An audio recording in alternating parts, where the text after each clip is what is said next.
Nick, Alex, I Yield to No One, Sid, and Ender Phoenix.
Yield, for people who haven't played with the Deadeye, how would you describe it? What kind of weapon is it? So they classify it as a marksman, so a sniper rifle. I would say it's kind of a cross between a rifle and a sniper rifle. I mean, I don't go into the scope, but it's a single shot rifle. So it's not bad, but I would recommend it that if you're not good with it, then carry the machine gun or the stalwart, so that way you have something to quickly eliminate enemies when they get up close to you. It's a mid to long range gun. Don't use it for close combat unless it's a really big enemy. Let's see here. What else have I been playing? I played a little Farm Simulator the other night. Farm Simulator 19. Still trying to get through the 100 mission or 100 contracts assisted in. Played some Overcooked at my brother's yesterday. Got hosed out of 2 trophies. So found out afterwards it's just, in my opinion, poor trophy design, but it is what it is. I have to play through the game again on my system to get those 2 trophies. Yield, what, do you remember which trophies they were? It's the 3-star every level and beat the game. Did you? Okay, so you all beat the game and got 3 stars on every level? Yeah. See, that's where I need the help, because I, alone, myself, with the computer, I can get 3 stars on most kitchens until you get to World 6. And and for me, I've got to the point where I can't even beat the game by myself, so. Yeah, me, Homer, and Prepare to Die or Scum finished it out Saturday. And, and when the trophy popped for Homer, it didn't pop for us. And we're like, what the F, man? We beat the game. All the other trophies popped, and then we Googled it and come to find out that it's just how the game is that it only pops for the host. It doesn't pop for anybody else. And I'm like, then why make a couch co-op game that does that? I mean, like, I get it, because the game doesn't understand if you didn't jump in just for the last level, that you haven't played through the entire game. But I'm just like, come on. I guess if you do it in one sitting, it'll pop. But if you do it over multiple sittings like we did, it won't pop. So now for me to get those 2 trophies, I have to play through it on my profile. Anyway, it's slightly annoying, but still a fun game to play. I was going to say, could you play online? I don't think it even works online. I think it only works for the host. I have to look at the Google again and look a little bit more, but all right. Played a lot of Snowrunner this week, working on just my campaign, not with the one with Nitro and I are working on. I've got Michigan map all done, but one, I guess you want to call it contest. It's a timed event where the quicker you get it done, the more money and experience you get. I've got one more to do in Michigan, and then I'm ready to move on to the Alaska map. So I've been doing that. And I also fired back up today Star Wars Outlaws.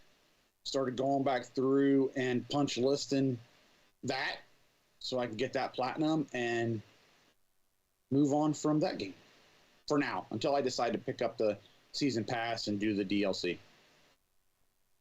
I think that's everything I planned. Watch my brother play a lot of Kingdom Come Deliverance 2.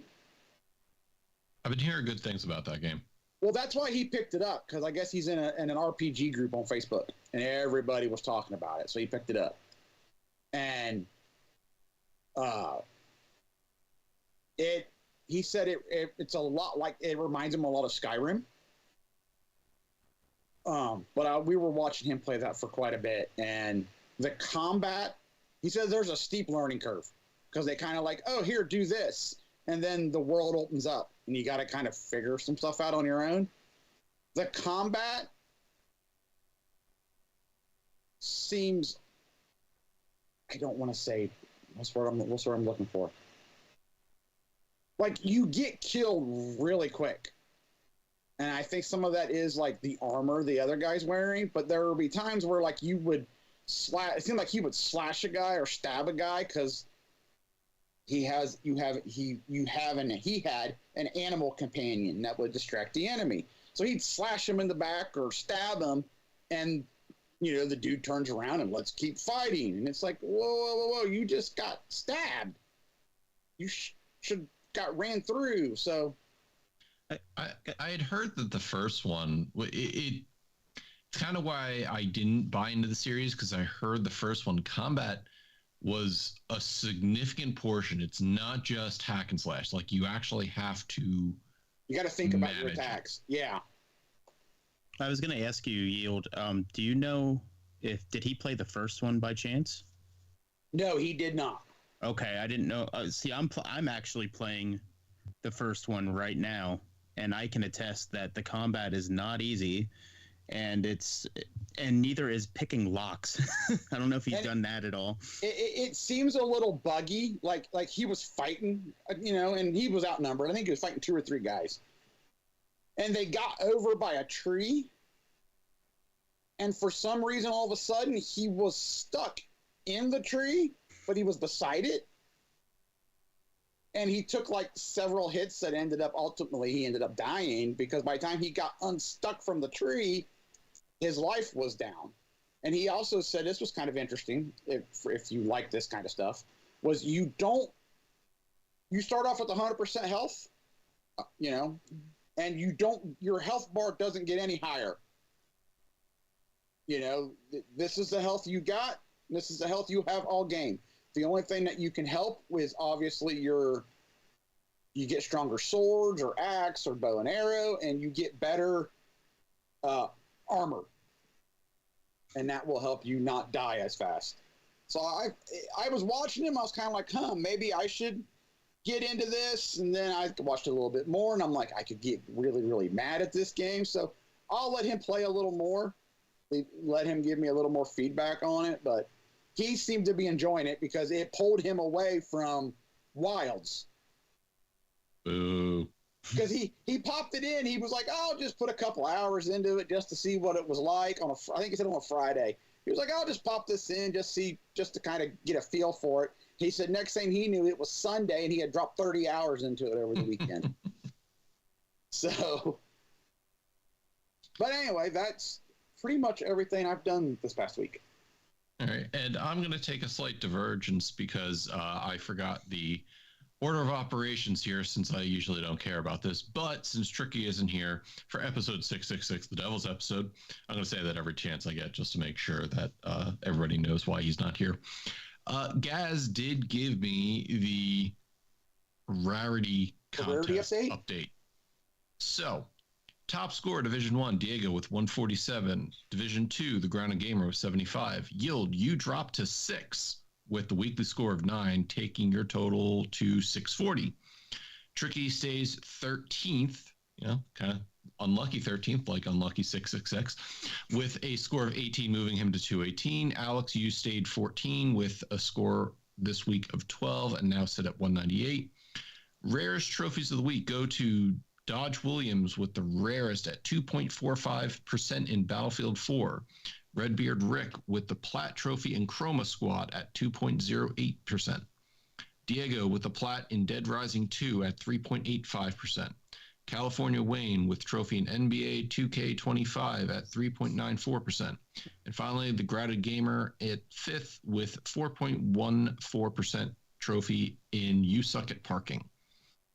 For the I saw that game. That game looked interesting. It's funny. It's a little puzzler if you consider the type of play.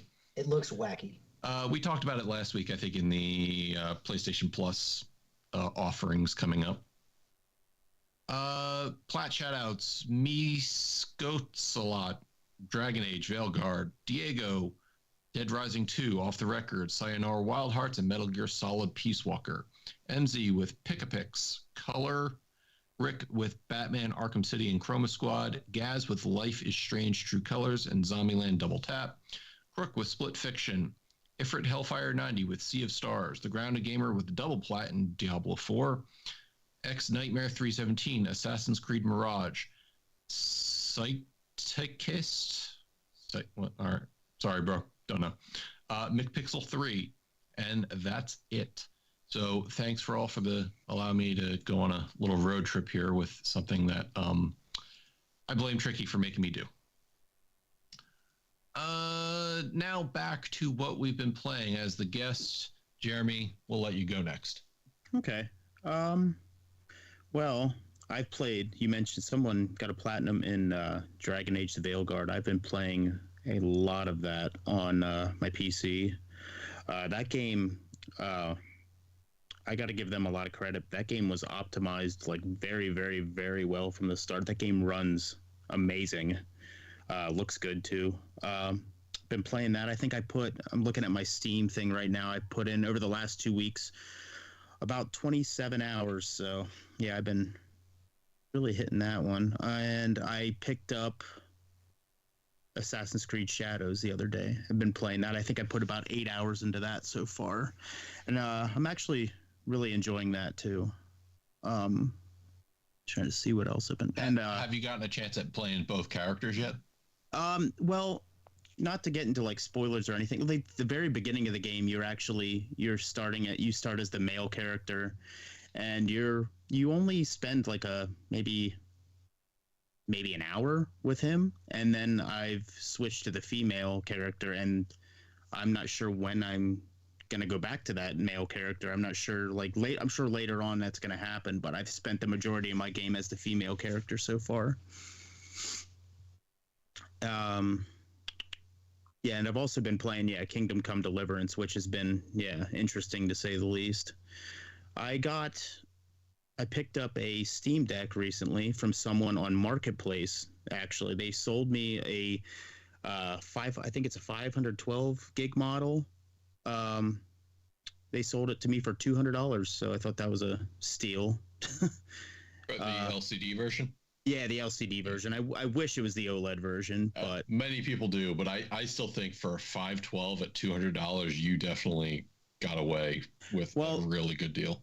They had it on Marketplace for, I think it was $350, and I was like, I feel like a scumbag trying to lowball this guy, but if he will take $200 for it, because I just sold I had an extra like monitor sitting around that I got rid of, and I sold that, and I had a little bit extra money. And I was like, well, maybe he'll take $200 for it. So I threw it at him, and he took it. So, yeah. I hate to be that guy. Have you turned it on, logged in, done all the things you need to do with it? Yes. Yeah. Okay. Yeah. I was just going to say I fired up Cyberpunk on that. And I don't know if they just recently came out with a Steam Deck update for that, but that game runs surprisingly well on the Steam Deck. So I wish Tricky was on here because I heard him talking shit on the Steam Deck recently. So I was going to tell him or ask him, if his Vita could play a game like that, because that game is pretty demanding. So I do know Cyberpunk, they had a Steam Deck settings back when it first came out. And the updates and the things they've done with RDNA on the chipset have made that game much more playable. And it's actually, it surprises me because we know the fiasco that happened when Cyberpunk first launched on the last gen systems. For something that is essentially pocket sized, backpack sized, we'll call it, that you can play that game on any level, shape, or form. It's amazing. Like I tried to throw Wilds on there and no. So I could only imagine. All right. Sorry. Go ahead. You said, for somebody who said he's got nothing to do with the show, Tricky's in our chat saying shit. So, so he's on the show. You could ignore his comments, Jeremy. Well, Tricky has the stench of 666 on him. We'll see. When he originally asked me to come on the show, we were going to discuss that I picked up a PS5 Pro because I did. And I am here to tell him that I actually took that thing back because it was worthless. I feel like for the price point, like by comparison to, a PC, like I just expected more. And honestly, it really wasn't that impressive. So I took it back, and I just decided to go full bore into, updating and keeping my PC like good to go, and that's just where I'm gonna stay. So Good place to be. I mean, hate to be a fanboy, but man, it's just once I played a PC and like played, I don't know. There's just no going back to console for me. It's just very difficult. And I figured maybe getting the PS5 Pro would help with that, but it's the quality isn't there. Like, I don't know. It ruined consoles for me. I mean, it's present company not included. I've met many PC haters. I talk with many PC haters. And, now, for instance, being able to load up Star Wars Outlaws on my PC and get better frame rates and visuals and still get the benefit of a PS5 DualSense controls on it and not have to load it up on a PS5, I'm happy with my choice. Yeah. Will in the chat saying booze, man. I don't know exactly who he's talking about, but you can ignore Will's derogatory chat. Sorry, go ahead, Jeremy. What else have you been playing? That's pretty much it. But I mean, it's a combination. We'll get into this when we start talking about like trophies and stuff like this. But if we do, I don't know. It's just this people getting spam stuff, and that just kind of took away like my drive to get trophies. Like, I just don't care anymore. I want to enjoy games for the game and not have to play it a certain way just to get like trophies. I don't know. Some people enjoy that, and I think I did for a while, but I just don't have the time that I used to have. So I just want to play it how I want to play it and not have to worry about that anymore. So that's just kind of where I'm at. These guys have heard my philosophy time and time again that I want to play a game, and if I stop having fun playing the game, whether it's because of trophies, whether it's because of something else, I stop playing that game. Nothing forces me to finish a game. Yeah, I finish it when I want to finish it. Alex, speaking of games and finishing games, what have you been playing? Well, I haven't finished any games this week, Matt, but I have finished off some automatons, if that's, my That's saving acceptable. grace. I've been there too. Taken down. So you are Commander Ender. Not that Commander Ender. Listeners, I swear to God, Matt has changed his name on Helldivers or on PC, and he won't fess up to it. I don't know. Maybe I'm crazy. If I have time tonight after the show, I will go in and screenshot my screen. You still know I am still Fire Safety Officer Ender Phoenix. There's nothing fire safe about you, Matt. Well, that's why it's ironic. It's a dang lie. So I chose not to re-up the Rocket Pass for Rocket League because I just didn't like the rewards for the season. So you all will not hear me say Rocket League for quite some time, if ever again. Who knows? Played some Helldivers. Played on Thursday with the Brain, with Nitro, and with Yield. Again, Nitro is just kind of just started playing Helldivers, so getting there and helping him earn cash and requisition slips and everything and samples to help upgrade his ship and get all the newest and shiniest weapons. It's nice. So I enjoy playing with everybody. Played like maybe 5 or so rounds late into the evening, and I played a few games beyond that with some other folks. Still no more 100 WAD super credits, but I have gotten my fair amount, so I'm heading towards 1,000 again since I have to open up this newest war bond while working to finish the last war bond. But most of my time, as you all may have guessed, was in Subnautica. And I've gotten to the point where you can build your own base. I've got one room now, but I'm going to add on to it because I can't go any deeper than I already have. So, because at some point you got to go to like 1,300 meters under, sea level. And it's like, damn, I don't have the equipment for that now. So I've got to, before I can go any further, I kind of have to build up my base and build a few things in order to upgrade all my tech and build new tech to be able to go deeper, dive deeper to the later stages of the game. The base building stuff is cool, but and it adds a new element to the game because, you could just kind of fuck around with a base building and kind of make an underwater home without ever having to worry about advancing the game. So that is a kind of a cool aspect that people can toy around with. It's a little bit like, it's a lot for me because I'm just trying to get to the end. I'm not really worried about building a super big base, but for those people who want to, who get into it, I mean, sure, you can build some pretty impressive underwater homes. So there was one cool, like I had a gripe with the game that I've now kind of solved. So when you go to generally the game only automatically pinpoints where your sea moth is, and I'm assuming that's for all vehicles, and like your life pod 5.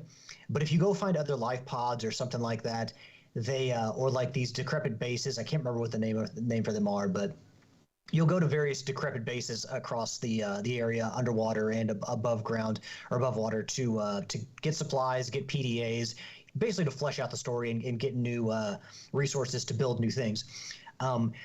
But after you go find a life pod, it wouldn't automatically tag that life pod. So I'm like, well, what the fuck? Because this game, as you all know, does a lot of, hey, figure it out on your own, dweeb. Drop you in the deep end and go, here, figure it out. Yes. Literally dropping you in the deep end. Literally drops you in the deep end. There are many, many monsters. But I went into, and again, this game doesn't tell you a lot, so you got to figure it a lot on your own. But for anyone's playing the game or who plans on playing the game, there's a helpful tip that I have for you. When you go into your set, like in the pause menu, where you can look at all your resources you have on you, or you can look up old files that you've downloaded, there is a tab for the waypoints where if you've gone to a certain place, all the life pods, everything, you can tag them with a waypoint. It's not automatically tagged, but you can check that box, and I assume it'll tell you where the other waypods are, so you could find them. Because from what I understand, I've only played the game once, but what I've read online is your pod does not automatically, everyone's pod does not spawn in the same place. Everyone's life pod's kind of at a different place around the world. So if you're having trouble finding a life pod, you have to rely on videos online, or there's Subnautica YouTube videos like, hey, this is how you find this. But some of the creators on there will be like, hey, from life pod 3, go this way and you'll get to this life pod. So it if you don't know where the life pods are, having to find them all over again is kind of annoying. Especially if you miss something, you need to go back there at some point. But like I said, in the in-game menu, you can set a waypoint to check it on, where it will tell you where all the life pods you are found, which is a very nice feature. And again, one of my biggest complaints about the game was it didn't, show, once you find someplace important, it doesn't keep it on your map. But thankfully, the in-game menu does allow you to do that. So that is a nice feature that I do appreciate. And but yeah, blasting through more Subnautica. The game I found is like a 40-hour platinum, which I did not expect. But considering that I'm now to the point where, I'm going to have to start diving 4 times as deep as I have already, it getting more heavier machines, build like a walking mech suit, the prawn suit, and all this, I'm kind of, as I said, I felt like after playing 8 hours, I just scratched the surface of the game. And I don't think I've made it to 20 hours yet, but man, it just feels like there's a second half of this game that's coming on. So, it's a game for me that's like, I enjoy a lot of it, but I also am annoyed by some of it because, like I said before, the game, like, it just feels like it progresses so slow, and it's hard to tell where you are in the game when the game doesn't give you much to go on. But I will say that I do like the fact that once a certain amount of time passes in the game, it will kind of give you a breadcrumb, so you're not just completely stuck playing the game. Because if you're like, you have no idea what to do, and you can't get much help online, and you're just like expected to figure everything out. Like, the developers were smart enough to be like, okay, we have to help them in some ways. We don't, handhold them all the time, but we do know that people will expect some help here and there. So I do appreciate that about the game.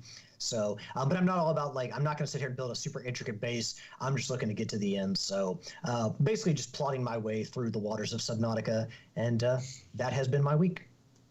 So, Jurassic Parky, welcome to the chat. He does say that Subnautica is great, that he put many hours into it a few years ago. Touching back on Helldivers, not sure if you saw the Hellbomb Trebuchet that somebody made. Is this like a mod? No. So what they did is they used the portable Hellbomb and the anti-tank emplacement. Oh, okay. I think I have seen stuff like that where they set the Hellbomb and then drop it, and then it flings it. Yeah, because when the anti-tank emplacement comes out of its hell pod, the gun flips out. And what they did is they dropped the Hellbomb right on the spot where the anti-tank emplacement comes out. So when it pops up, it just flings the Hellbomb like a catapult trebuchet. They in the scene that they did it on, they used it to destroy a factory strider. Yeah, I thought that was pretty cool. Yeah, they were like up on a hill. Yeah. So nothing but net. Yeah, so when my friends and I were playing, when we'll go into what I've been playing, I played a little bit of Helldivers 2 this week, where I was playing with some friends. And they go, all right, let me try this. And I realized you had to activate it first. Well, my friend activated the hell bomb before I was ready, and we were doing the defense mission up on the tower. And I go, well, this is about to be bad for everybody. So I ran out into the field, and I did not get far enough for everybody to not die in a blaze of glory. So that was the extent of what I did for Helldivers 2. I didn't play it very much. As you can imagine, I also did much, much, much more in the ways of Monster Hunter Wilds. I started a new build. First and foremost, I actually helped V get through the single player low rank story mode. So we're past that point. But I'm doing this new build. It's known as Mushromancer. So in the game, you pick up mushrooms and they have different effects when you mix them in with other items. The Mushromancer build lets you, as the hunter, eat them, and you can get their natural effects anyways. And then through another buff or perk, you can then extend those effects to your fellow hunters. So it's like kind of a support build, but has its own capabilities and whatnot. So we've been doing that. Also, you remember the story how Monolith Soft was shut down a couple months ago, and as a result, Good Old Games was coming out there, and they were doing a release of Fear, the Platinum Edition, which comes up with all of the old DLC as well as the programming that allows it to run on more modern systems. So I went and I bought it. I think it was $2.19.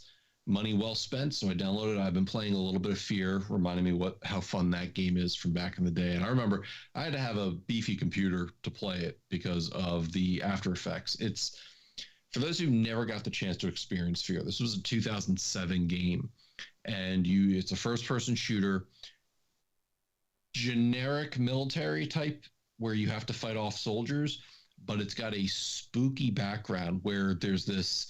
It was back in the day with The Ring and The Grudge and all the old, the little spooky Japanese girls was all the rage back then. So there's a bunch of jump scares in the game, but you have a slow-mo mode that you can activate in gunfights.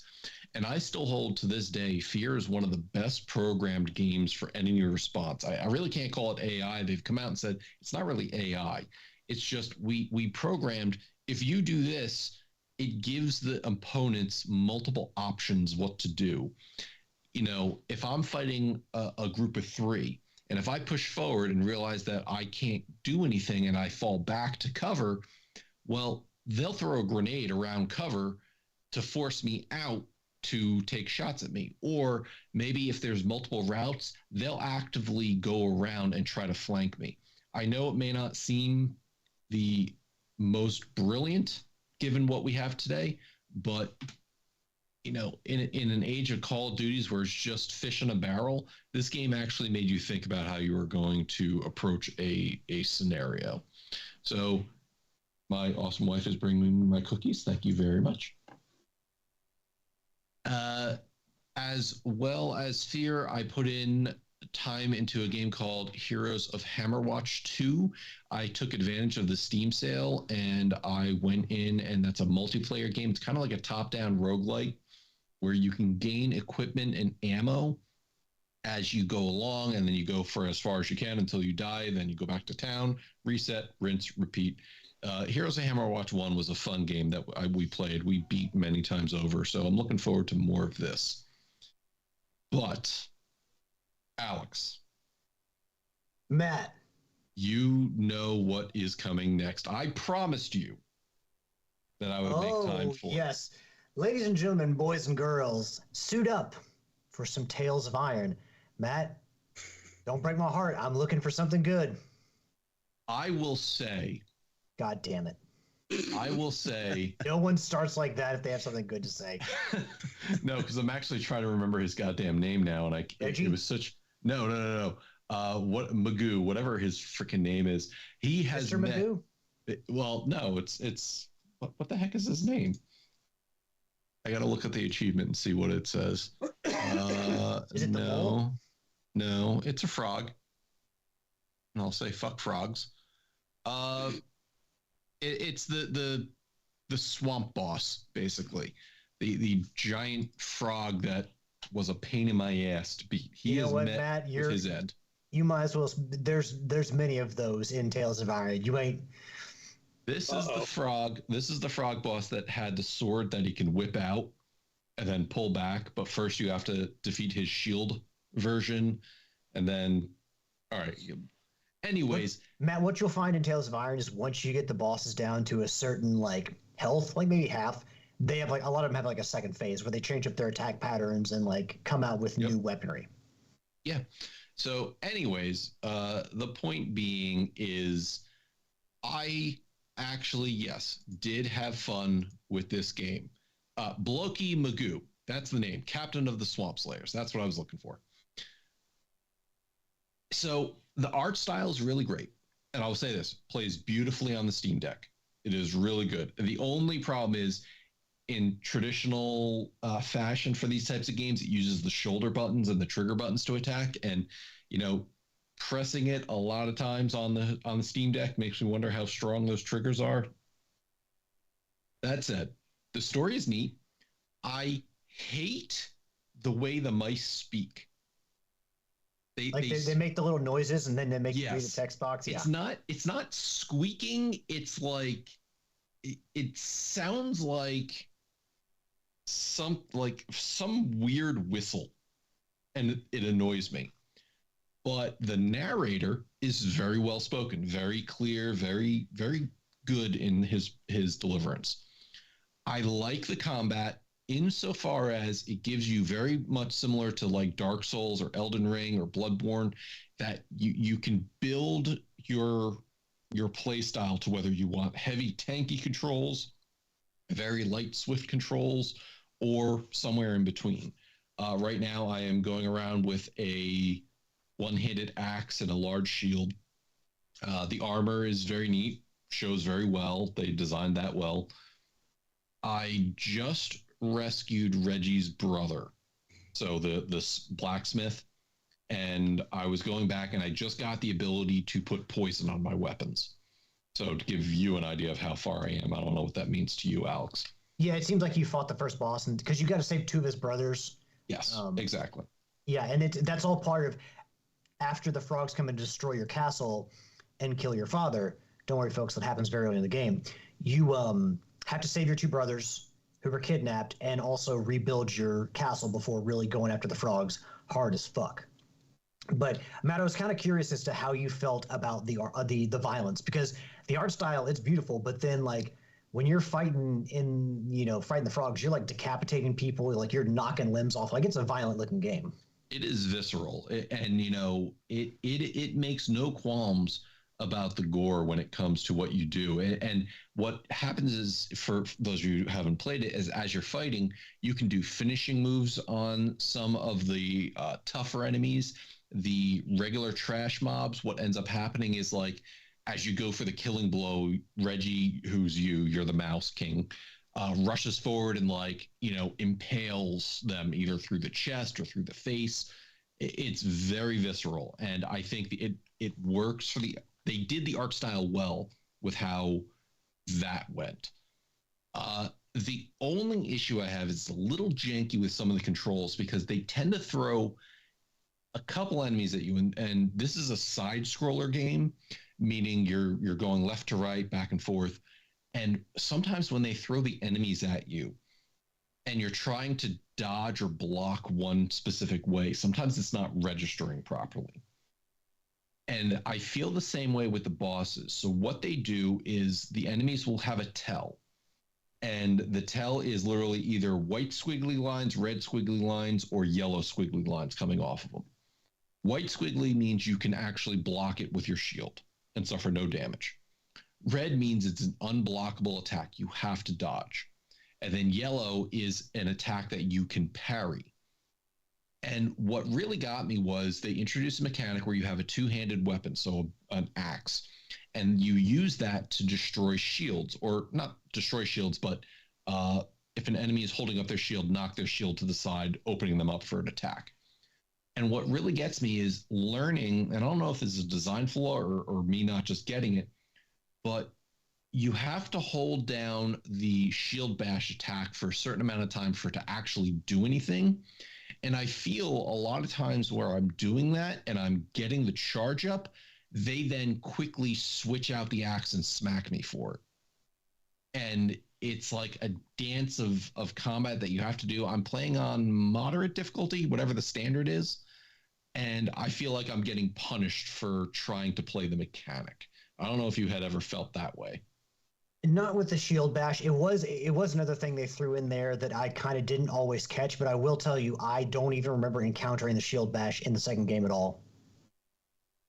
So it may be something they removed from the second game, but correct me if I'm wrong, Matt, but you can carry. I know you can do this in the second game. I'm pretty sure you can do it in the first game. You can carry a one-handed weapon and a two-handed weapon at the same time, right? It's just they're attached. They're just mapped to different buttons. Correct. You can either switch to either being the primary, but this two-handed weapon is available if you need to do a shield bash just by pulling the right trigger. Yeah, and also there's some like blockades and like stuff like that where you're on the map. You're not in combat. You're just on the map, and it's like, oh, there's a separate way I can go, separate path, but I need to bash this, this wood blockade in with my heavy attack, and that's another use for the one-handed weapons, because the two-handed weapons, or the two-handed weapons, because the one-handed weapons are not powerful enough or heavy enough to get through stuff like that. Correct. Yeah, and that's what I had found early on, traversing the sewers and going, all right, well, obviously this is something that I'm supposed to be able to get by, and I just don't have what I need to. So it's kind of like a Metroidvania as well, where you get to go back and forth to different areas, get new abilities, and progress on that way. How did you feel? I mean, you're still somewhat early in the game, but how did you feel about backtracking? I imagine it's maybe not too much yet to annoy you, but they did implement fast travel post in the second game, which does definitely help cut down on how much you have to travel. Well, so the issue with me is unless you're paying attention to the visuals that they're saying, so when the mice speak, they pop up a thought bubble and they kind of give you a general gist of what you're supposed to be looking for. If you're not paying attention to that, it gets confusing fast, but luckily the map kind of gives you an idea of where you're supposed to be going. And I think it does a decent enough job of what it needs to do. It's certainly, to me, better than what Hollow Knight had as far as the map goes. So it's at least doing it a service there. But yeah, I will probably continue on, at least until it gets frustrating and I give it up. Matt, you got to beat the frogs. Come on. Well, there's more than just frogs, as I understand. Well, yeah, there's grubs. There's a few enemies. But honestly, Matt, I would rather you play that game on easy and get to the end than you get frustrated and quit halfway through. Happens with a number of games. Oh, God dang it, Matt. No, Tales of Iron. You got to beat them frogs. Make those frogs pay for what they did to you. Frickin' frogs. This week on the news cycle, we got a couple different stories. And the first story we have here, the video game workers launch industry-wide union with Communication Workers of America. So essentially, what you now have is an official union with over 6,500 tech and video game workers unionized since 2020. We always talk about job protection, things that are happening. There was a story recently that the Life is Strange studio, which got disbanded, wasn't at an award ceremony to receive their award because there was nobody left at the company. So now we're out here talking about multiple people in the industry joining a nationwide union. Yield, we'll go to you first. Any thoughts on this and the fact that, these unions can set up some pretty decent protections for these workers, but generally there's some cost to that? I've always said that unions are right in theory. And as long as they don't get bigger than what their, I'm going to use the wrong word, but what their mission is intended to be, I'm fine with it. But when they get too big for their britches, so to say, then they become a problem. So I'm glad that they've organized in the sense of they. My guess is it's probably the whole AI thing is probably what pushed them over. So I'm glad that they're kind of standing up for themselves. So I guess that's where I stand on that. That makes sense. Makes sense. Jeremy, any thoughts? I mean, I share the same feelings pretty much that Yield has on that subject. I've always been told in any job I've been at if someone comes up and asks you to join the union, you're supposed to tell them to get lost. You say no. Yeah. Run the other direction and scream like your hair's on fire. Pretty much. Let me guess. You work at a non-union shop. Yeah. Yeah. So do I. I've faced very similar aspects in the past. When I worked in retail, they said, it's called the Free Choice Act, but it's actually the Limited Choice Act because you can't do things to help our customers. Well, sometimes the workers need protections more than the customers. And, it depends heavily. Like Yield said, is if you look at a job and go, well, you're expendable. How many times was I in a job that I was told, if you don't like it, leave? Like, okay, it's that kind of sentiment that makes people say, no, I need a job to protect my livelihood, to protect my family. Mm-hmm. And if you're telling me I don't like it, tough, keep walking, then sometimes you need some protections for that. Alex, any differing thoughts? I am not, for my line of work, I don't see unions as necessary.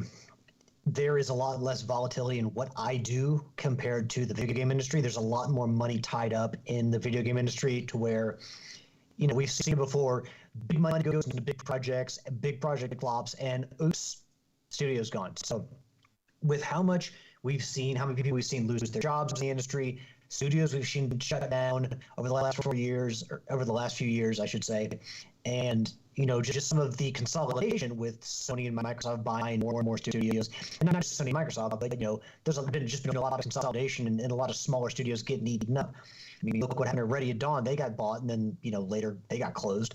So I think that there is a place for unions in the video game industry to where there are some protections for workers because, again, there just seems to be a lot of issues with staffing in the video game industry. It's no longer just like, well, we hired up for this project and now we don't need you guys anymore because the soundtrack's done.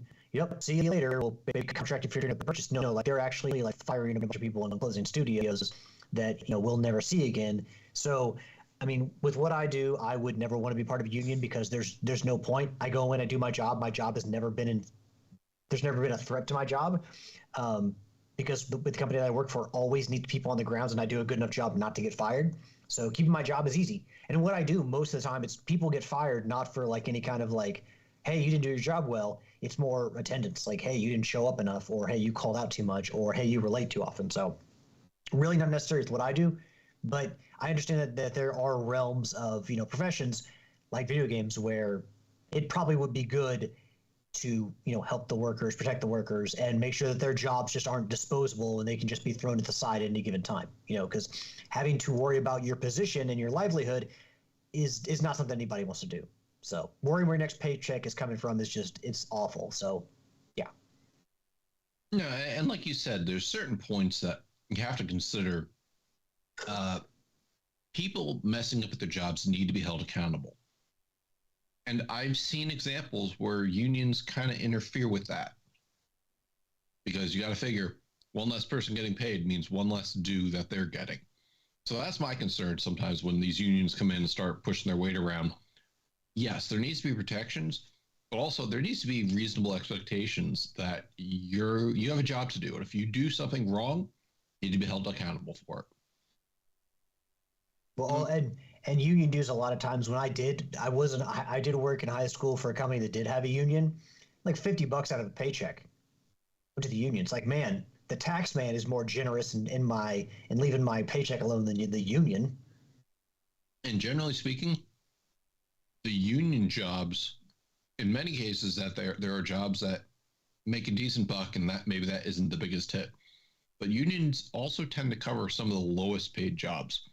And $50 out of a paycheck is a lot of money. Certainly was, especially when you're a high schooler just trying to buy Fantas and cookies and cream bars. It's like, fuck, where'd all my money games, go? Right? Where the fuck did my money go? Well, Matt, that's a given. We never stop buying the video games. All right. We've almost moved on to the video game collectors. I posted a meme over at the in another chat that was like a picture of Super Mario Brothers for the NES, and it's like, you want to buy this game for $100,000? And goes, no, hell no. Why would I do that? He goes, well, what if I wrapped it in plastic really well? Oh yeah. Is it PSA 9 at least? Better be 9.5. Better be 9.8 for $100,000. No, it better be PSA 12.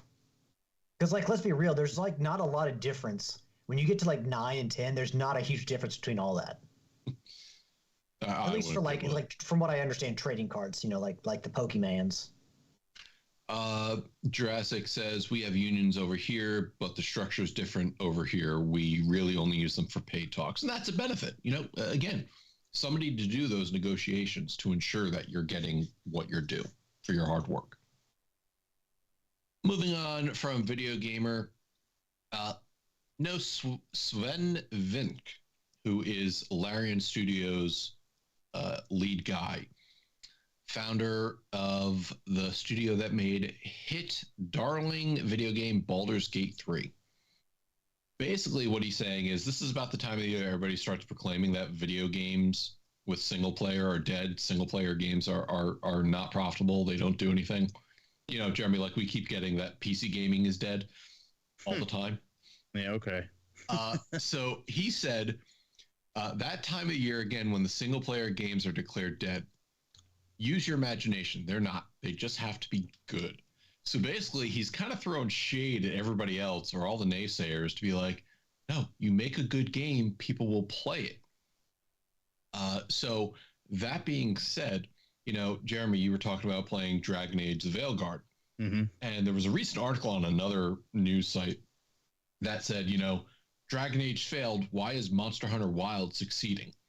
Because they were both made more accessible to the in-crowd. Why aren't people playing it? And sure, there's a lot to say out there that the media itself has an influence on, tipping people one way or another. Look at everything going on with Assassin's Creed Shadows. But for your thoughts, Jeremy, yeah, we can agree. A game that's good will sell. But are there any situations where a good game maybe doesn't sell for whatever reason? Well, I think the thing with the Dragon Age thing was apparently the game was too woke. That seems to be like the thing everybody just latches onto and attacks right away. I played, I think, like 50 hours, put like 50 hours into that, I think, total so far, and I really haven't run into too many instances of that.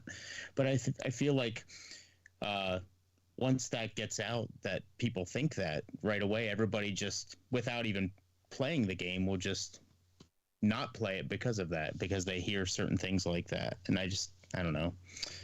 But once, if single player games die, then I'm done playing games, because that's about all I play. I don't really play too much multiplayer unless it's like Fortnite with my kids.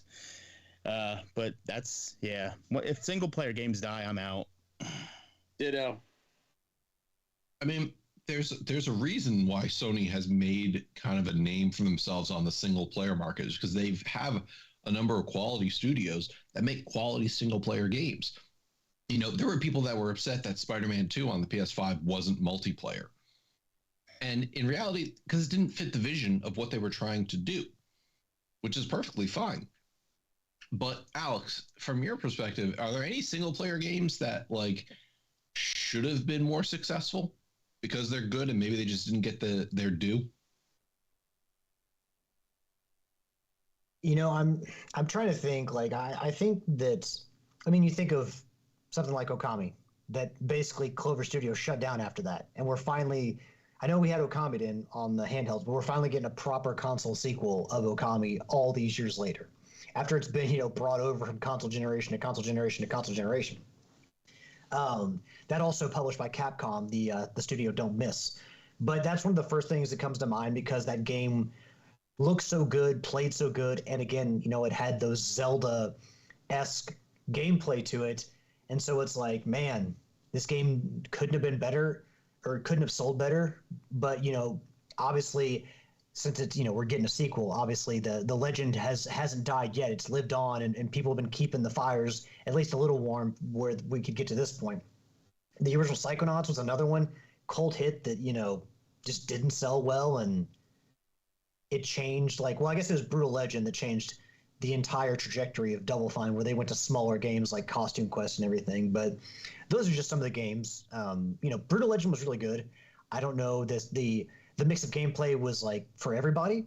The more like strategy elements plus the third person action. But I mean overall, like Double Fine and their bigger games, as well as something like Okami. Those I feel should have been more successful, but just never were. Now, I mean, you look at Psychonauts 2, like they had to have crowdfunding to help get that game out as good, as good as it was. And even then, like later on, when Microsoft bought Double Fine, Microsoft helped them get over the finish line. So as good as the original Psychonauts was and how unique it was, funding should have never been an issue for Psychonauts 2. But again, here we are. But I'm sure there's many, many more examples of games that should have been better that, just didn't catch on. Well, I mean, even take it to this level, Xenoblade Chronicles on the Nintendo systems. Xenoblade Chronicles got a 3D version, which started getting some love, and then Xenoblade 2 came out, and that got some decent footing on it. Xenoblade 3 made some decent sales, but Xenoblade Chronicles X, Cross, wherever you're from, was a Wii U exclusive, and for the longest time was kind of languishing on that system.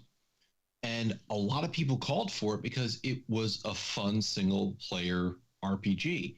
And finally, this past week, it finally got released on the Switch in their definitive edition, just showing that people will keep pushing for games that they truly love.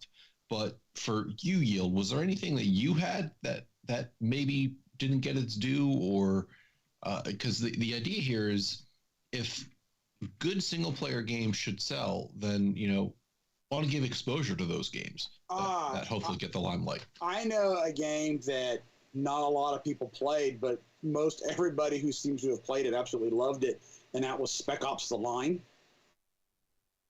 One of the biggest shocks, I think, in a game that people still quote to this day. Right? I still don't know what happened at the end of that game, and I played through it 3 times.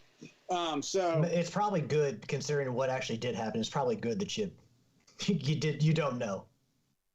And I've often thought about some of that, not to sidetrack what you're saying, but I've often thought about games like that never get their sequel.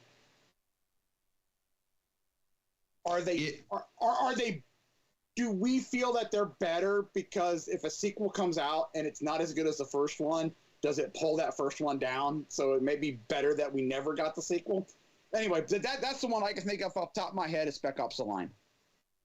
Yeah, no, and there's been plenty of games like that. And unfortunately, I say that, yet none is coming to mind right now. But plenty of times, developers want to cash in on success that they had. And look at something like Assassin's Creed, where the first one was all right, second one was universally beloved, and then over time, that series kind of falls by the wayside. Got watered down. A single-player experience, but the developer's trying to A, be different enough, and B, kind of stay the same to draw that same crowd. But it seems like Assassin's Creed Shadows is doing gangbusters with over 2 million sales in the short time that it's been out. Jeremy, you spent some time with it. Is it building up to the hype? I mean, honestly, I've been asked by a couple people what I thought of it, and honestly, it's kind of average to be honest with you. I mean, I'm gonna see it through and I'm gonna play it, but I mean, it's kind of average. It's a beautiful game. It looks great. It runs great. I don't know. I mean, so far I'm not super into it. I don't.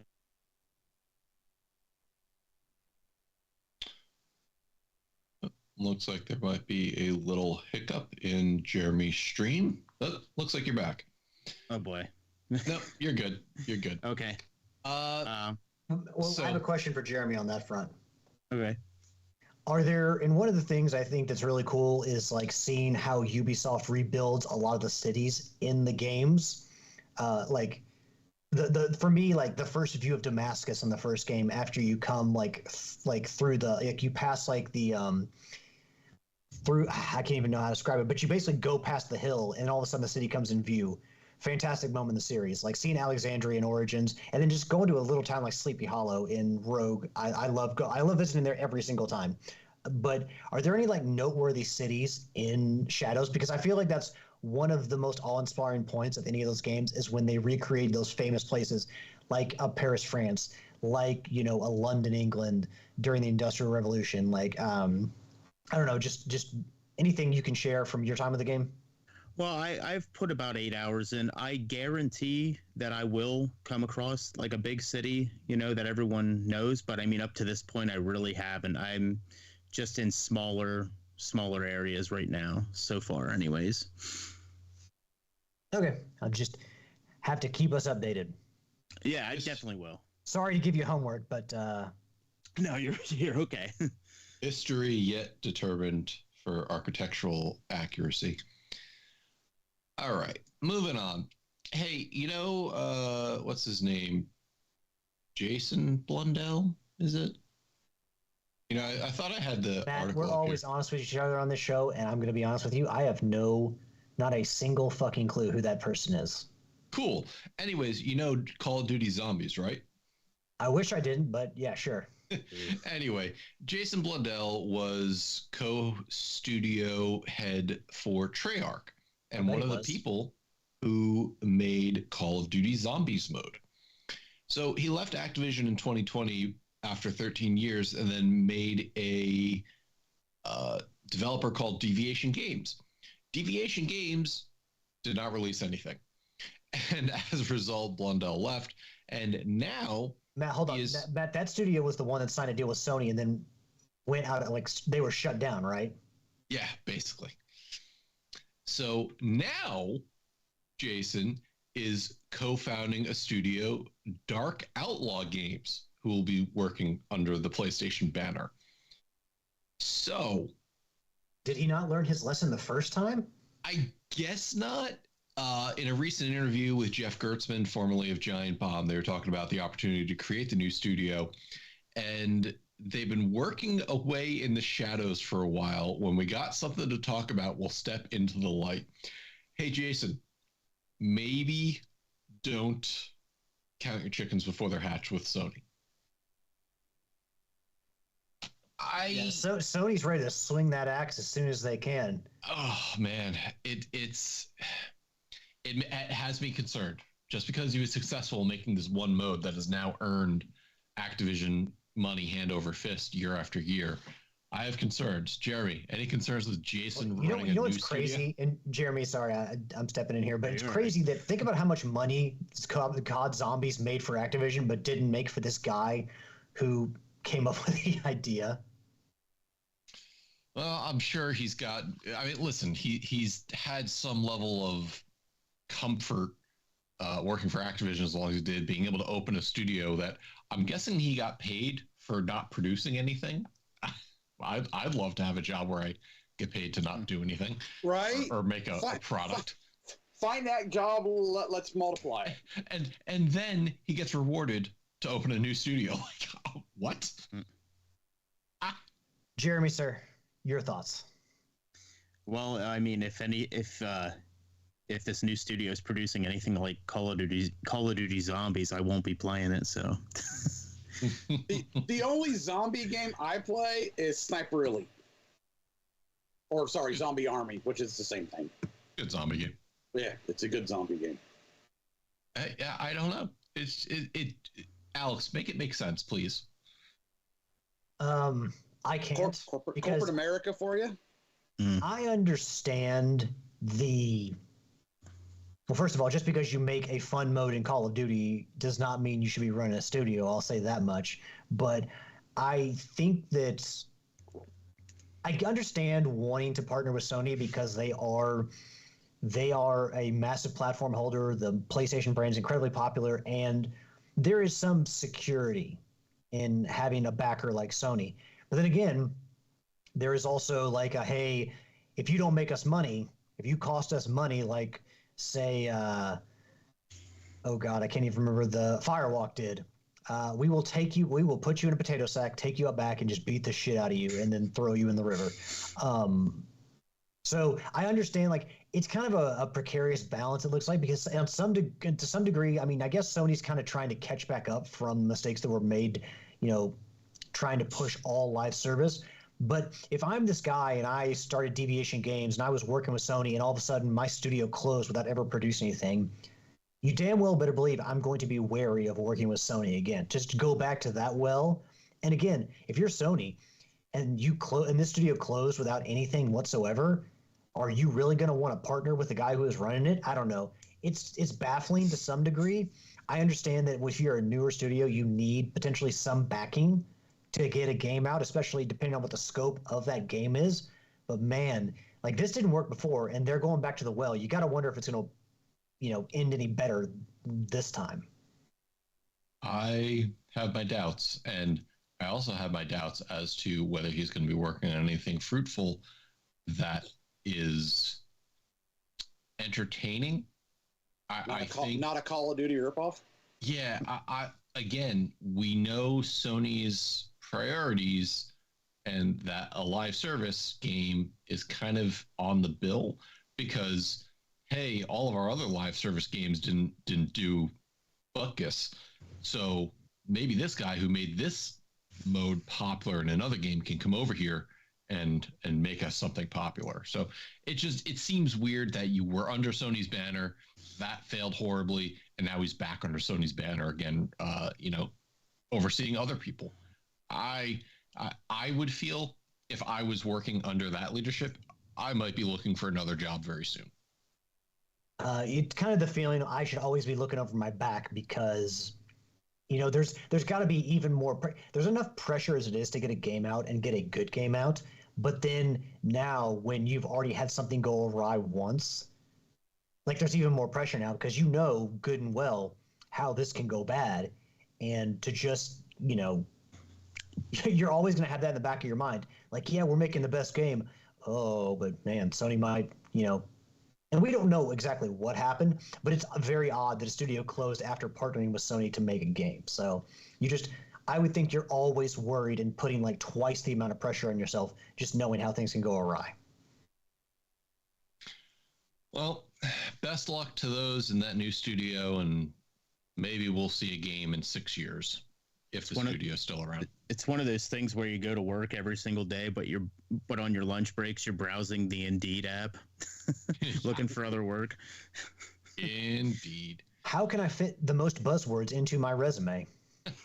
All right. That's a game in and of itself. And our final article here is that Newzoo, who runs annual reports on the games industry, listed that 2/3 of total PC playtime last year, 2024, was on games that are at least 6 years old.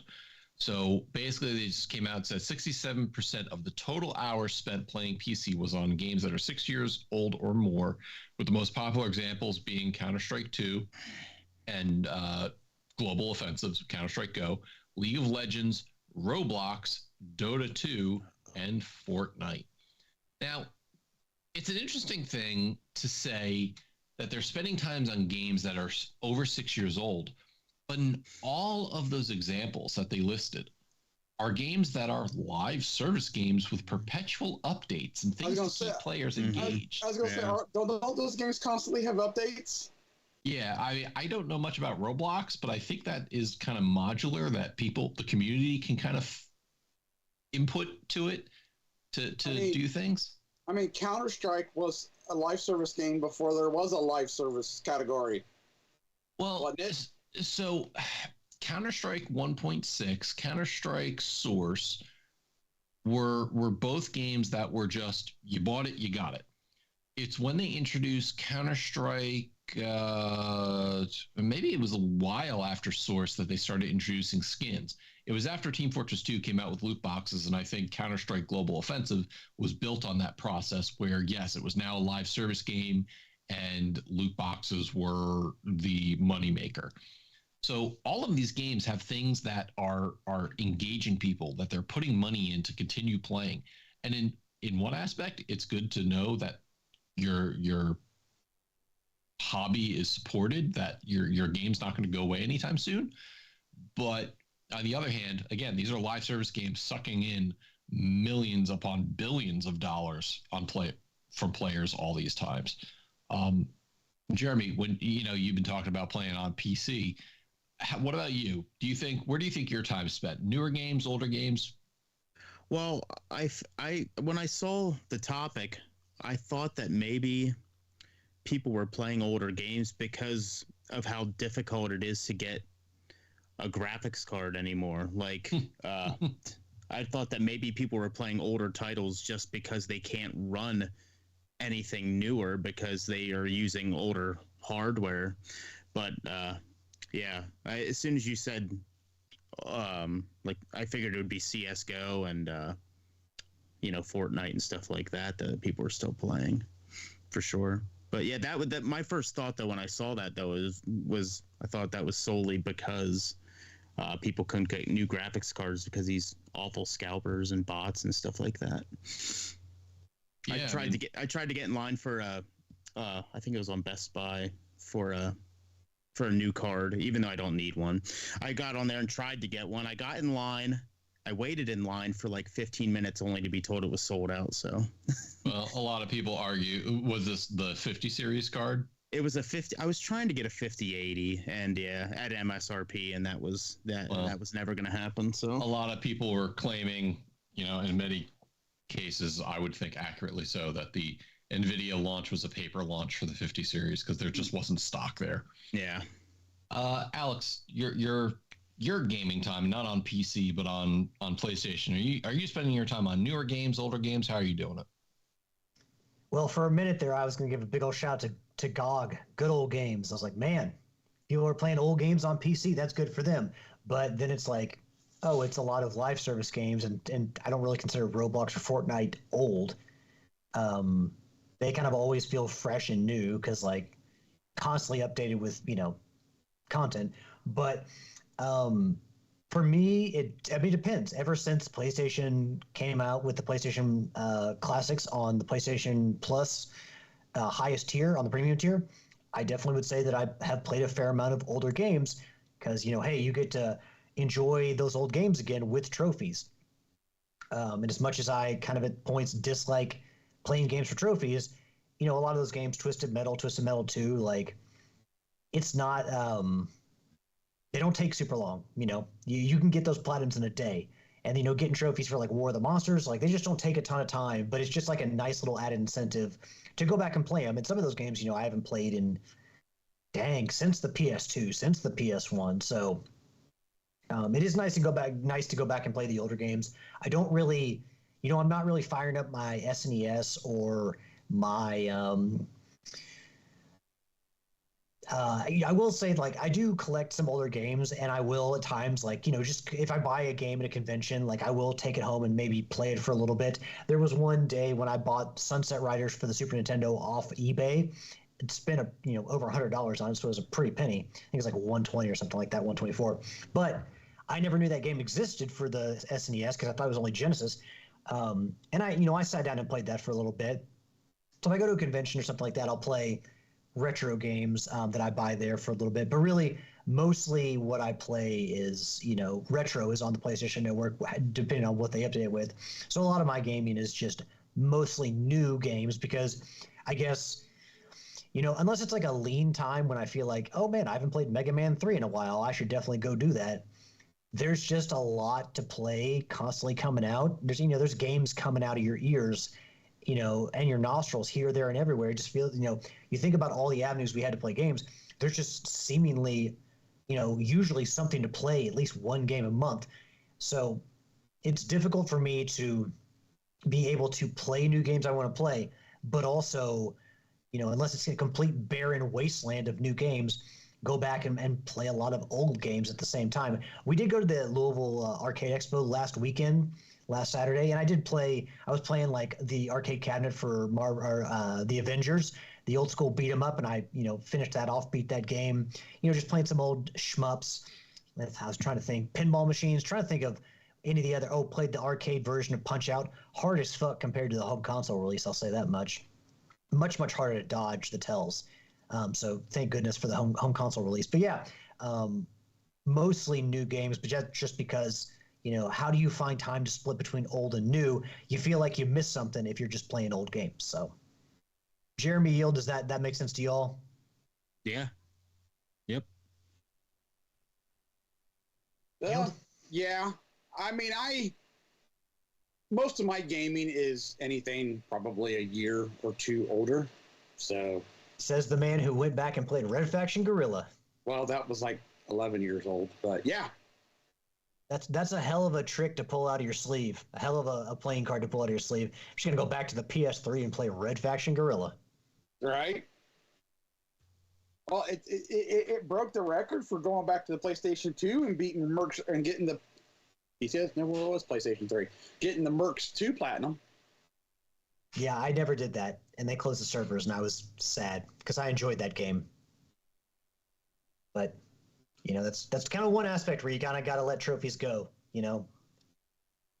Server goes down, can't get the trophies. Well, it's time to move on. Move on. Yep, it'll be okay. Yeah, I guess like optimally, I would love to go back and play like I said, I've got some favorite games, and I guess like going through Super Punch Out wouldn't take me much time at all. Whereas like finding time to play through Super Mario World all over again, Donkey Kong Country or anything like that might take a bit more time. But optimally, you would be able to play, and it would save you money too to play some old games as well. But balancing playing retro versus playing new, because some of those games like Mega Man X, like I just love playing so much, and there's never a point in my life when I, will not want to play that game. I mean, I get like, it's not like I wake up every day, got to play the Mega Man X, but if you have the time to invest, like that game's always going to be good and feel great when you start to play it. So at least for me, I know I don't speak for everyone in that regard, but it's just finding a time to balance. Because sometimes like there's a time when I get home and I just am like, man, I just want to sit on the couch and just fade out. I don't even want to sit down and play new games. It's just kind of so finding that balancing act, especially with like limited time, can definitely be difficult. For the amount of games that I have in my backlog, I have no business buying anything new, to be honest. Like I said, Jeremy, is there anything? I'm not asking you to recite your entire backlog here in front of God and everyone, but is there any game like if you had to pick two games from your backlog that you're like, man, those are the two before I play anything else? Yeah, I'm gonna pull up my Steam thing right now because I guarantee there's. Uh-oh, folks, he's whipping it out. I guarantee there's a ton of stuff on there that I really should go back and play. I wanted to finish Death Stranding. I've gotten so close to finishing it, and for whatever reason, something came out, something new and flashy came out, and then I went and started playing that, and then never came back to it. That's one I want to finish though before the second one comes out. Yeah, I'm gonna have to look through this here a little bit because I have entirely too many games. There's no such thing as too many games. Yeah, see, that's what I was saying. Yeah, no, there absolutely is, because if you have games you can't play, you have too many games. I have no business buying anything new. I have so much to play, but as soon as something new and flashy comes out, I'm like, oh, I need that. And then Steam always has well, same with the PSN. They always have pretty good sales. So they just had the spring sale on Steam, and surprisingly, I didn't buy anything, but I was looking at a bunch of stuff. There really wasn't anything that caught my eye too much, though. I did not come away unscathed. I got Children of the Sun, Darkwood, Lost Castle 2, Heroes of Hammerwatch 2, and Kill It With Fire 2. Sheesh. Which Kill It With Fire 2 can't be that long of a game, but I was looking for that on the PlayStation Network. I'm like, man, there's a sequel. It's not on the PSN. Dang it. Yeah, and all that cost me $50. That's not bad at all. I love it when you can get a lot of games like that and you don't spend much. Yeah. If you're not going to be playing those games, you better not spend much. Well, I mean, again, I look at my purchase history and I go, just the week before, I spent $53 on Split Fiction 2. Haven't touched that game because I need to find somebody to play it. But also, my focus has been on Monster Hunter Wilds. But now I also subscribe to some of those theories that if you want to support a developer, buy it day one, even if you may not play it immediately. You know, Matt, you may know this person, but I think there's someone you could find to play Split Fiction with. Well, something about her bringing you some cookies earlier or something like that. Like, yes, but we've also been playing Monster Hunter Wilds together, so there's some priorities. So the problem isn't finding a partner to play it with; it's finding the time to get away from killing monsters. Time, accurate, yes. There's not enough time in the day to kill all these monsters. No, definitely not. Definitely not. So, sorry, folks, I had to step away for a second there. What part of the show are we on, Alex? I don't know. We were on the same topic you left on because I was just vamping. Okay. I guess I could have pulled up the agenda on my phone and went to the next one, but nah, it's all you know me. There is no next agenda. It's me. I can talk circles around a podcast like drivers running the Indy 500. Much to Tricky's chagrin. Oh yeah, he always bitches about that. Yeah. God forbid I don't come on here with a script and I just go off the cuff. Did we get Yield's opinion on this? Yes. Okay, good. Glad you had an opinion, Yield. So yes, this is part of the show where we go to listener questions. And guess what? No listener questions this week, so you don't have to hear the annoying Tricky music. Oh, don't be too heartbroken. But okay. In a way of having a question, this comes by the way of Saber, who gave me a good idea of a topic of the week, and all you may see it by looking at the agenda. But he was talking with some coworkers, and there was a debate on what is a good palate cleanser game. And the topic that came up was discussing whether something like Rocket League, is that a palate cleanser? And I was of two minds to say, if you're playing casual, yes. If you're playing competitive, absolutely not. That shit's too frustrating. Like I'm sorry, I don't see much of a difference between casual and competitive Rocket League. Because the problem isn't who you're matched up against, it's who you're matched with on your team.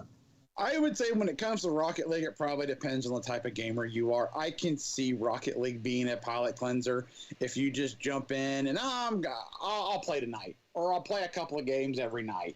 Not every night, but for a small time frame, just for something different. I can see maybe that being a palate cleanser. So for me, I kind of the smaller games or the some of the simulation games that I'm playing now are kind of my palate cleansers of where I don't have to, worry about, I'm not fighting or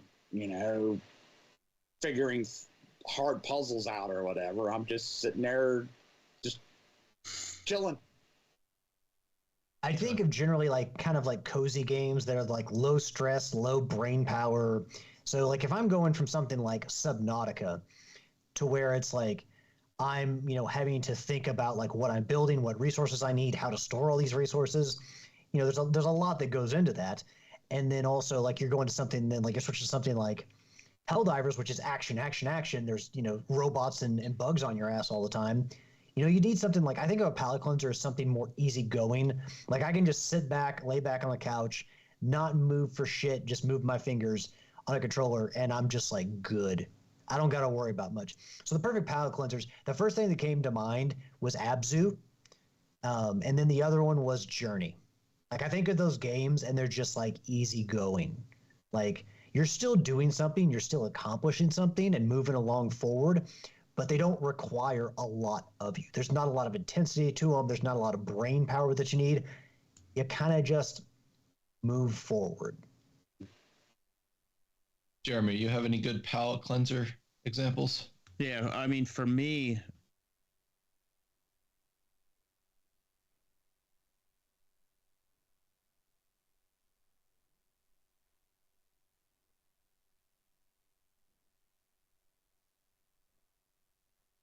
You still there? Yep. Yeah, Yep. you're back. Sorry about that. I don't know what just happened. My internet booted me off.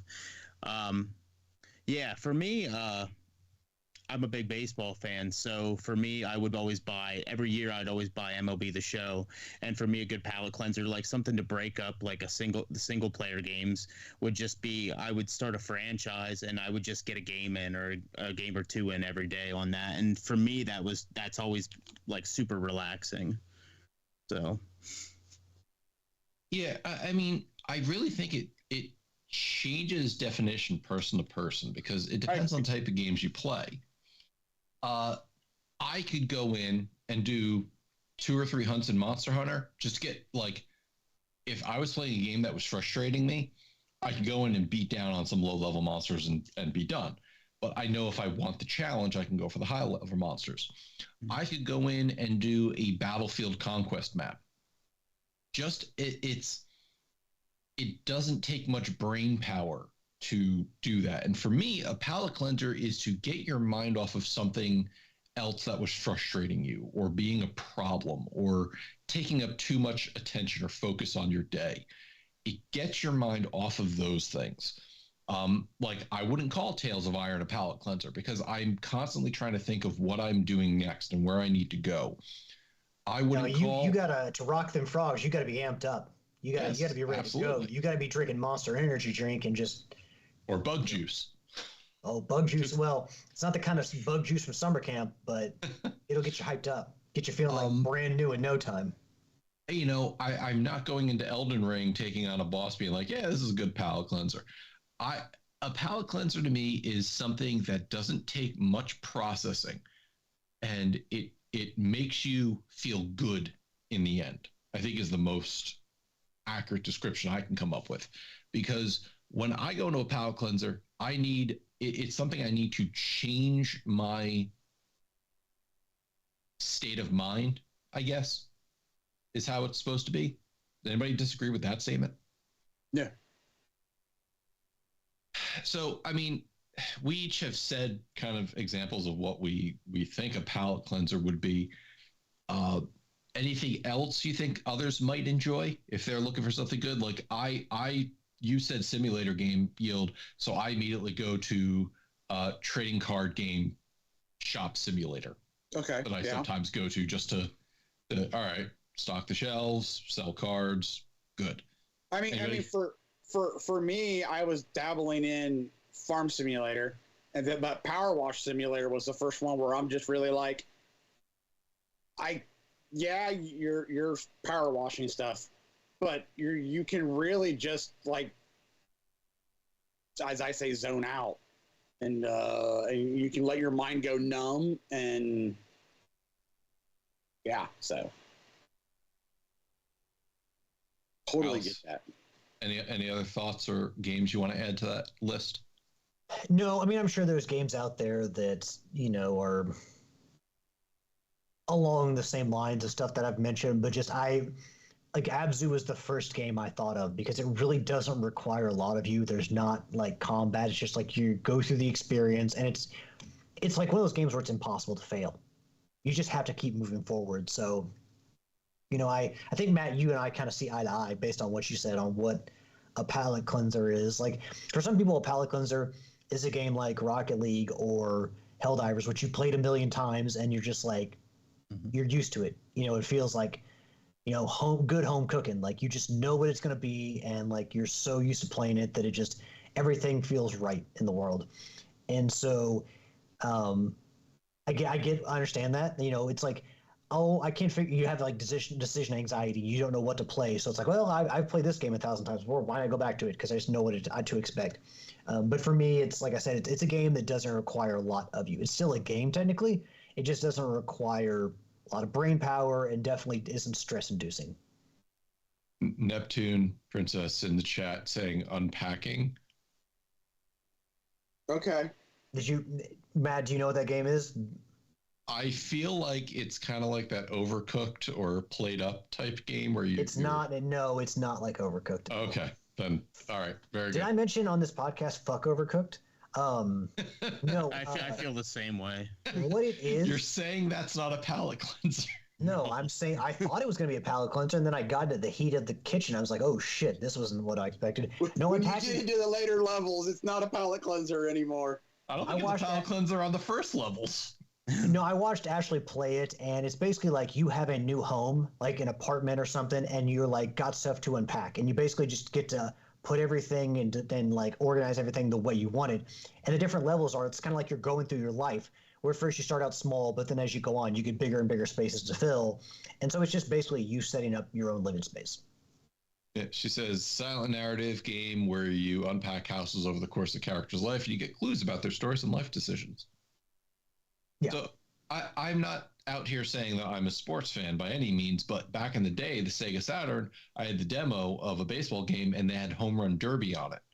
To me, that's a palate cleanser because nothing's at stake. There's nothing real. You're just trying to get home runs, and it's a game that there's nothing put into it mentally or physically in some cases. Alrighty. Well, anybody else have anything else they want to add to that conversation? Yeah, don't play Overcooked if you want to stay married or with a significant other. I've heard the same thing for It Takes Two.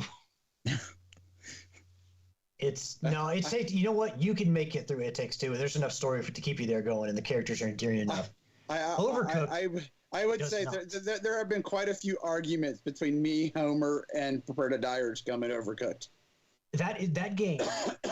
And I'm not saying this was done on purpose I think it's just kind of what I expect from games. And like you look at a game and its visual art style and you kind of have an expectation in your head, oh, this is going to be cutesy and fun. That is the most deceptive game I've ever purchased and played because what I expected was not what I got. Like early on, it's like, yeah, I can handle this. And then like your kitchen becomes moving semi trucks and you have to move in between the semi trucks. And it's like, what in the fuck is going on here? Like, that game ramps up. Like, I'm not saying it's the hardest game I've ever played, but the fact that I cannot finish that game alone without help should tell you, most of what you need to know. I can't think of another game that I have just never finished. 1 second you're making burritos, and then the next second you look up and half your kitchen's on fire. Yeah. Well, certainly if I'm there, half the kitchen's on fire to begin with. Well, yeah, because you're going to sabotage everything, you son of a bitch. I'm not... Sabotage? Make things better. Fire sabotage. So, I'm looking at the chat here. I'm not going to put Alex's dirty laundry over the internet, but evidently Overcooked was a challenge in the relationship. Yeah, we tried to play it. It didn't work. I can see Alex. What are you doing? And then evidently, Alex, you've ruthlessly mocked Neptune's jumping abilities on It Takes Two. Yes, because how do you not jump? How can you not jump over a precipice? Well, I will leave that to be you two, because you have watched your partner die to the same abyss 10 fucking straight times, you will question life yourself. You're like, what are we doing here? What is this planet? Well, if necessary, I can lend you V, who's a pretty damn competent partner, and I wouldn't be hunting monsters regularly without her. Bro, you need V to hunt monsters, and you need V to start Split Fiction. One of us has to play that game to be able to talk about it, and I don't know, with how much I'm cranking out the Subnautica, and how much you're counting on Ashley's ability to jump over precipices. You know what? I'm sure we'll get through it. There might be some stern words shared and some, not controllers thrown, but hands thrown in the air. What are you doing? Wah! Well, according to her, they make the female character mechanics harder. Oh, don't give me that shit. There is no way you're going to tell me that the portlier father is easier to jump abysses with than the nimble, wife. Right? He's bigger and heavier. He's eaten way too many hamburgers for that to be true. All right. Well, I will not let episode 666 be the undoing of relationships and further cursing more than curses we've had on tonight with all the IT difficulties. So let us move on to shout outs. And Jeremy, being our guest, I'll let you go first. Shout out to you guys for having me. I know I was supposed to come on in the past, and then I had stuff come up with my job, so I appreciate you guys being patient with me on that and having me back again. Shout out to my wife for keeping my kids quiet downstairs so I could have a few hours to come up here and hang out with you guys and do this. Shout out to everybody who listens. Shout out to everybody in the chat. That's all I got. Awesome. Yield. Shout out to Jeremy for joining us tonight. Shout out to Tricky for episode 666. Shout out to Alex and Matt for recording this evening. Shout out to everybody who was hanging out in chat. Shout out again to Alex, the Brain, and Nitro for some Helldivers. Always fun to get back into that. Shout out to Homer and Prepare to Die Earth Scum for some. See, you never left, Tricky. Shout out to Homer and Prepare to Die Earth Scum for some Overcooked. We're going to have to go through it again because I want those 2 trophies. They're taunting me now. I'll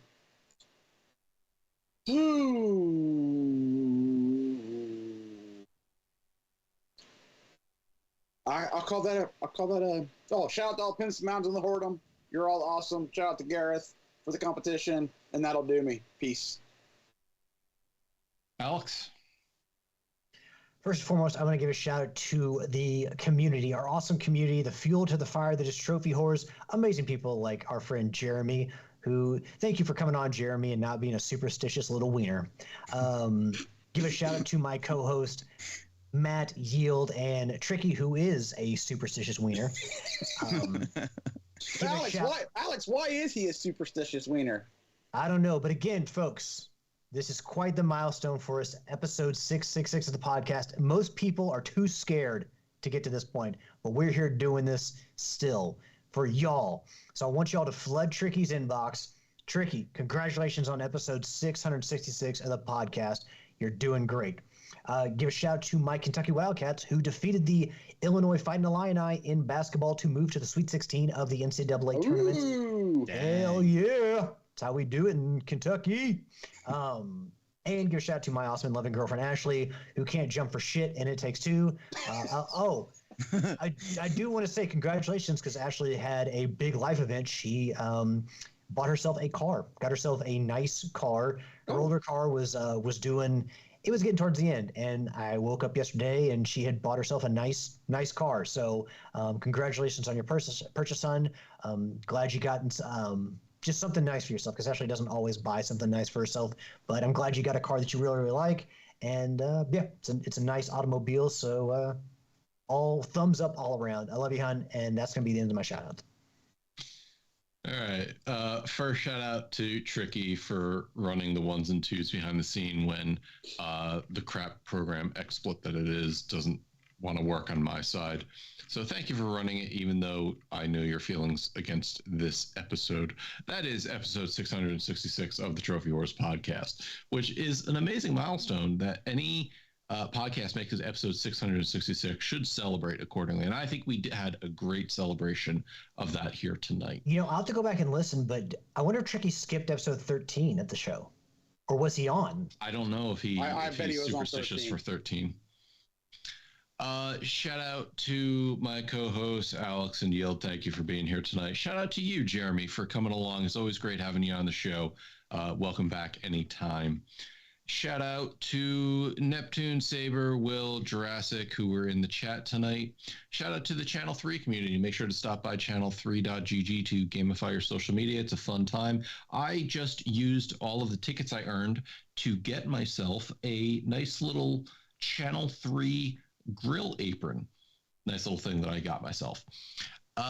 Shout out to all my friends and family who have been dealing with the Monster Hunter Wilds addiction over on this side of the pond. Shout out to Will for all of the things that you do for the show, including making our thumbnails. Everything that you did that Tricky vetoed, I am unvetoing, so make sure you get that awesome thumbnail out there. And shout out to my wife, V, for everything you do. And with that said, thank you all for coming to this episode 666 of the Trophy Whores, and happy hunting. See ya. Later.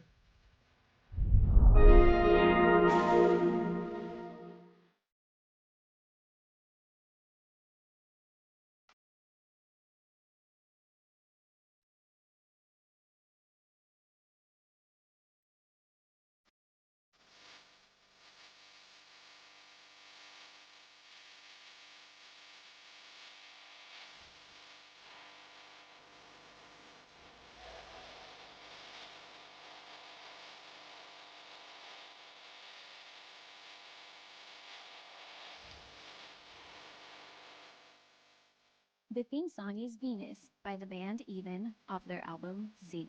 Permission granted by the band and 12 Stone Records. You can find them on Facebook by going to www.facebook.com/evenphilippines.